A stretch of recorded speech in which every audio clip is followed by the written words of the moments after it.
What is going on, you guys? It's your boy Average Bob. Welcome back to the channel. In today's video, we are going to touch on the Week 8 loss that the Giants had to the Eagles on the road in Lincoln Financial Field, 38-20. This is one that obviously got away from the Giants pretty early here on the Saquon run. We're going to dive into things, and I'll touch on things as we go along through this game. But here's a guy in Tyler Nubin who has been very unremarkable in his ability to take correct angles of pursuit. And what I mean by an angle of pursuit is trying to cut off where the offensive player is going to go. For safeties in this league, usually they would be trying to play a cutback or make someone cut back, right? So where Nubin is, I can't tell from here, but he's probably up here. And what he needs to do is force, when he sees there's obviously a huge running lane here, the Eagles have done an amazing job of locking this up. And this is what I said, kind of what was going to happen in my pregame video. I'm going to put it right above so you can see the short version of that. But I did say the Eagles were going to try to get back to their roots, pound the rock, get Saquon involved early and often here. And they did, having 33 carries for 276 yards between Barkley and Tank Bigsby, who had over 100. But touching on this play specifically, this is a play blocked up very well, untouched pretty much. But Nubin needs to be on the outside. Now, I will say, in his defense, even if he is on the outside, Saquon's probably going to the house here anyway. But you're giving at least Dean Belton a chance to make a play. So let's run the tape and continue from here. But this is not how you want to start. I believe the first play of the game was an incomplete pass. 2nd and 10, 70-yard to the house. Blocked up really nicely. It's perfect block, actually. God damn it. I'm going to have to be talking about how nice the Eagles are doing here. But this is perfect, right? This is how they also take Kayvon Thibodeau out of games here by putting him on an island with a huge gap between him and the other interior defender. Thibodeau has the propensity to take himself out of plays, and then you get a duo combo block on the backside here where the center and left guard have these two guys, and they block it up perfectly. I believe that's Lance Dickerson, 69, but look, hat on a hat. The linebacker's never going to get around, and it just has a monster cutback lane.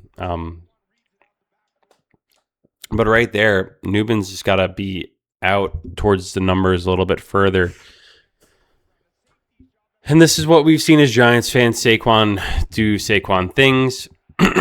Giants get the ball back, don't do much. 3rd and 10. And immediately we're all saying as Giants fans, got to be a long day. 3rd and 10, tight end screens to Theo Johnson.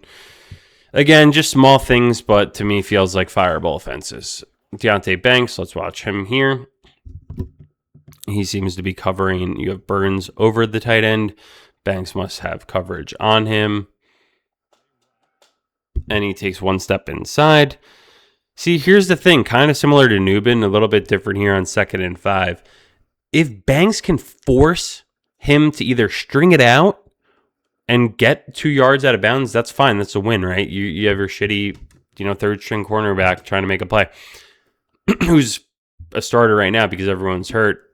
And Flott got hurt too, knocked out by his own guy, Okereke. But here's the thing. You just got to force him back inside because look at all these other bodies. And when you get caught up inside, gives you a running lane. And 26 is going to be able to, who's this? Tank Bigsby? It doesn't even matter. Or 37. They just get to the edge, you get a first down. It's easy money.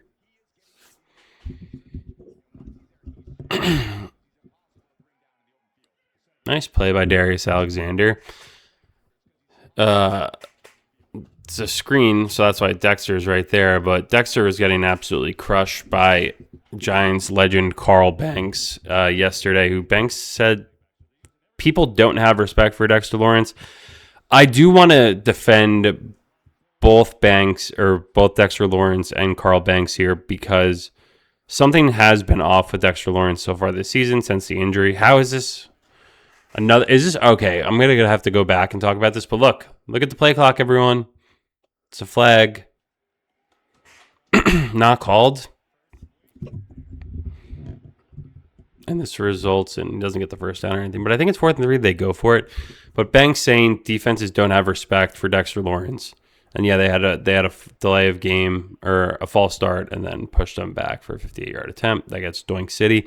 But Banks said Dexter Lawrence, no one has respect for Dexter Lawrence. And he's true. Sometimes the truth hurts. Brian Dable celebrating a missed field goal. It's just absolutely pathetic. And the truth hurts. It might be true that other teams don't have respect for Dexter Lawrence, but I think Carl Banks didn't phrase it the right way in the context of the clip. I think Carl Banks has himself as a person respect for Dexter Lawrence as a man. Opposing teams and players don't have respect for Dexter Lawrence in the way that they did last season right now. But I think Dexter Lawrence has done enough throughout his career to warrant respect.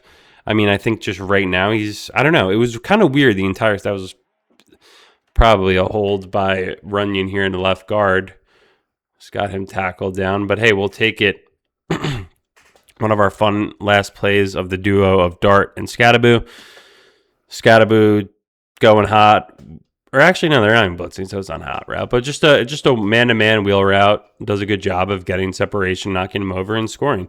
Surprised he didn't try to run through him, but damn, I'm going to miss this guy so much. We had the little baby girl wearing her Skattebo onesie, and it was just a fun little moment for her. She's smiling all the time anyway, but we took a good picture with her in the onesie and Skattebo after, and it just sucks when injuries happen, but injuries for giant skill position people just tend to happen at such a frequent rate that it's brutal when you look at going back to David Wilson with the neck, Odell knee, Cruz knee, Nick's foot, Terrell Thomas knee,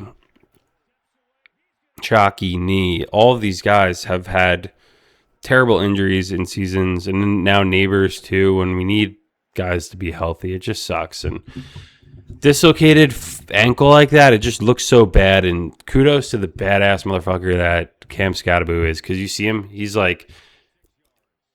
was putting his hands up to try and get someone to pick him up, and then he probably saw it and was like, oh, fuck. Like, they got me. They finally took me out. And it just sucks because, the Giants have sucked for the last decade, and then finally you get a fun thing with Cam Skattebo, and everyone loves him. Let's talk about this bullshit play for a second. The tush push that clearly is a fumble. Let's talk about it here, because this is where it gets messed up. And, I was talking to one of my buddies who's an Eagles fan about this the other week on the last game, and I think you should be able to do the tush push.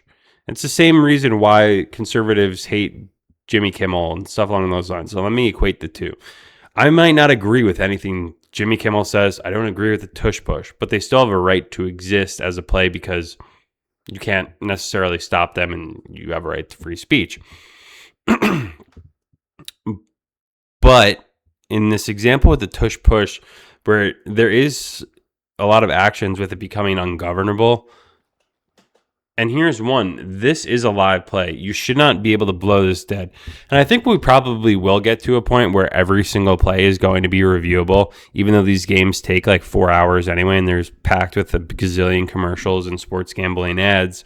But when you have the calls that happened in this game, like a tush push that gets blown dead, that is clearly the Giants' ball, and then later on in the game, a pass interference that's phantom or a block in the back by Wandell, you have to be able to review these plays because they have such a big impact in the game. And even on top of that, if you look through a cause and effect lens, the Giants don't get the ball here. And they should. That probably doesn't lead to Cam Skattebo getting hurt. And then when the play that Skattebo does get hurt later on, it's 1st and 10. They have a run with Tyrone Tracy. He gets the first down or is right at the sticks. Penalty or a block in the back by Wandell.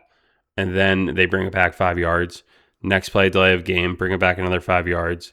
And now you're doing the check down to Skattebo. Phantom call, delay of game, injury, issue on this play here. It should be the Giants' ball. So it's just so freak like final destination shit that led to Cam Skattebo getting hurt. And it sucks. But it shouldn't have happened, I guess is my point. Saquon just blown coverage, bringing the house. I don't know what else we have to see from Shane Bowen to know that he ain't it. That's a difference. Little fractions, getting your hand on it to not. Good play by Hurts. He knew his blind side was going to be unprotected there based on the strategy. Again, we've spoke highly about Jackson Dart's ability for escaping the pocket and pure athleticism, and here's a great example of that. I mean, Eli's taking the self-sack there. Jones is getting tackled there. Dart needs a good Dart needs a good coach. The plays that Jackson Dart makes are not because Brian Daboll is setting this offense up for success. The plays that Jackson Dart makes is because he's a phenomenal athlete and even better playmaker, and you're seeing him take on these leadership qualities and traits and making everyone better around him. Because the Giants, let's be honest, don't have any fucking options at wide receiver here. Great, Darius Slayton going up for a one-handed catch. The odds of catching that probably about 0. Even if Darius Slayton has 2 hands, the odds of him catching that, okay, let's give him 2%.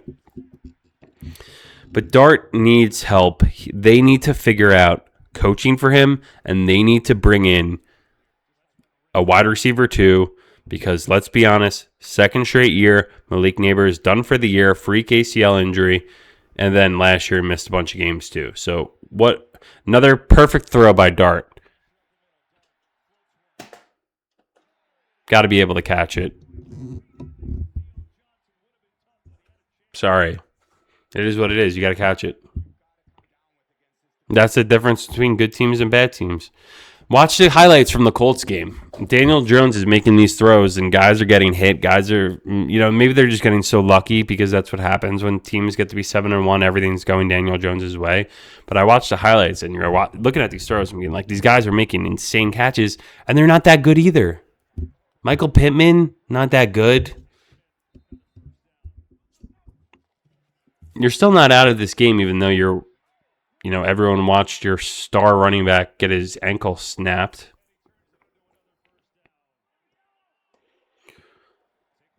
So here we go. 5 wide, Goddard on the edge.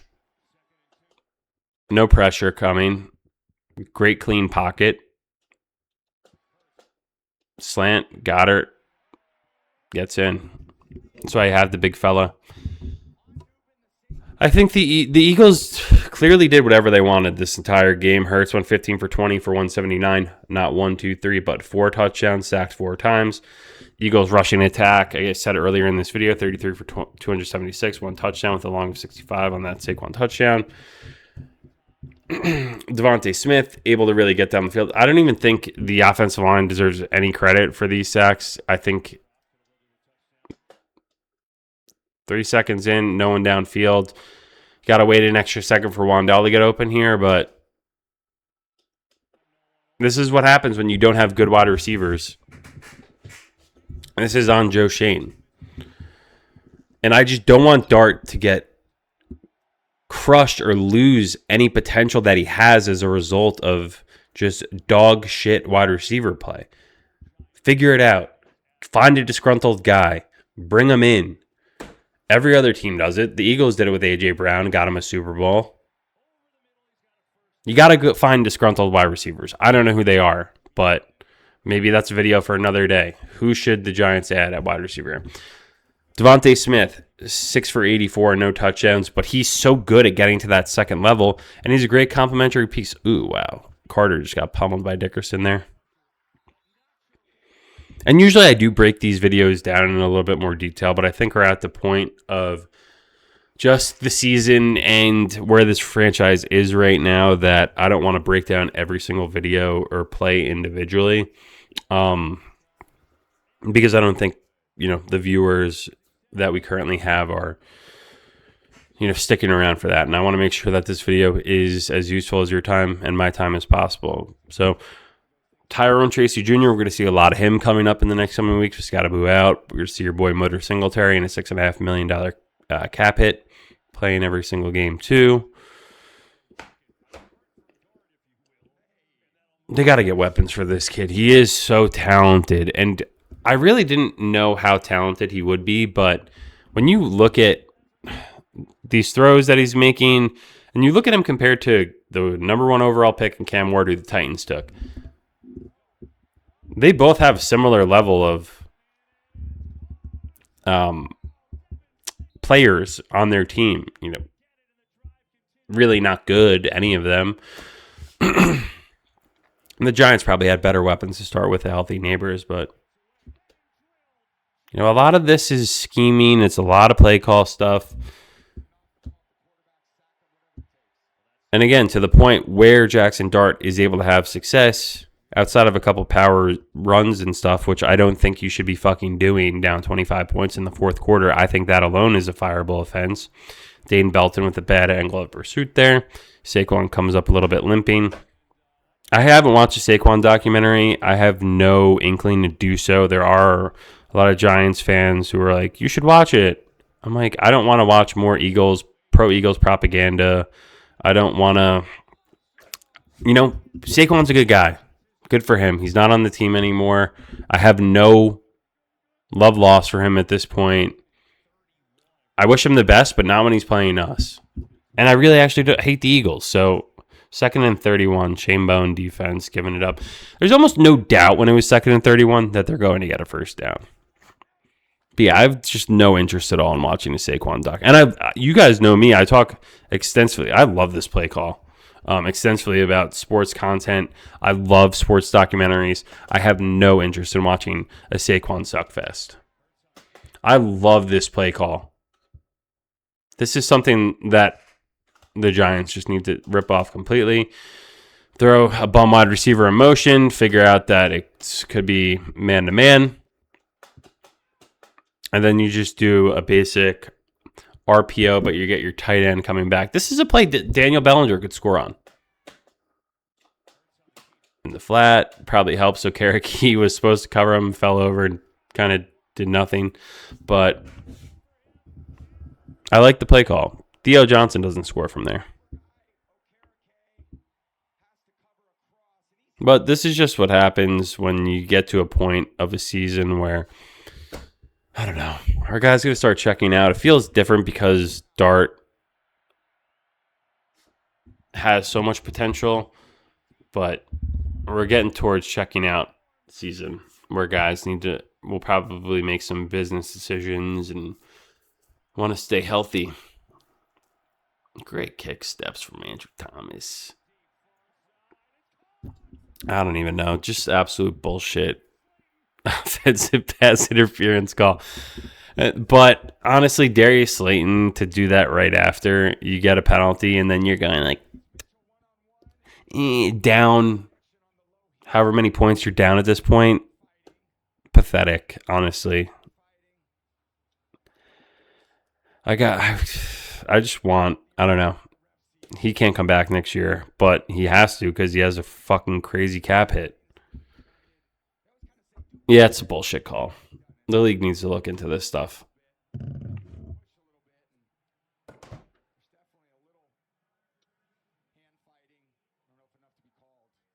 I mean, right there at the end, when he has his hand down, you're trying to say that's offensive? I don't know. Dable sucks, though, and the Giants don't deserve any breaks. And when you're a bad team, you don't get any. We know this as being a bad team. We never get any breaks. You got a break last week. I'm not even mad at the DB here, but Jahan Dotson, giant killer when he was on the Commanders. You knew he'd probably come out at some point and do it again. Ooh, that's a good route. I liked him. The Giants should have brought him in. He'd be better than anyone we have. Tell me I'm wrong. And he's like their 5th guy. He'd be our wide receiver 1.